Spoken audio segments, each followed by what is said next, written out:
أعوذ بالله من الشيطان الرجيم. وقالت اليهود عزير ابن الله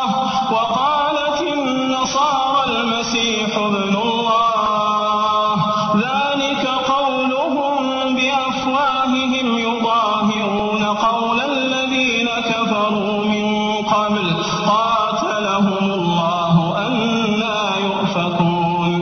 اتخذوا أحبارهم ورهبانهم أربابا من دون الله والمسيح ابن مريم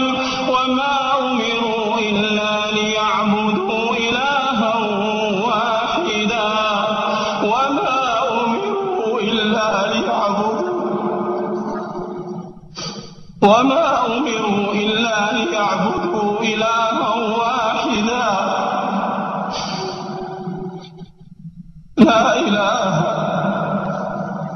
لا إله إلا هو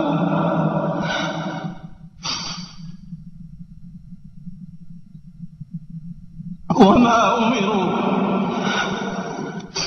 إلا ليعبدوا إلها واحدا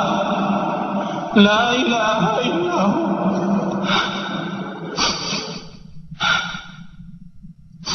لا إله إلا هو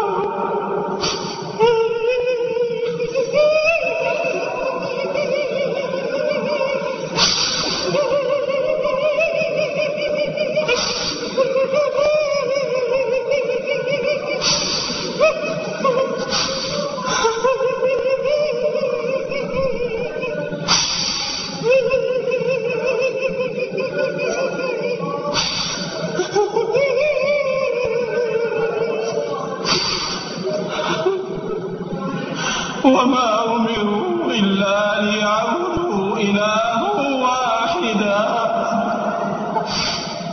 لا إله إلا هو لا إله إلا هو سبحانه عما يشركون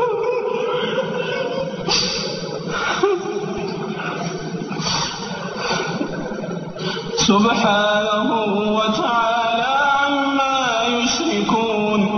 يريدون أن يطفئوا نور الله بأفواههم ويأبى الله إلا أن يتم نوره ولو كره المشركون هو الذي أرسل رسوله بالهدى ولو كره الكافرون هو الذي أرسل رسوله بالهدى ودين الحق ليظهره على الدين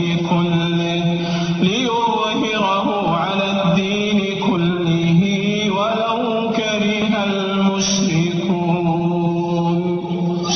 الله أكبر.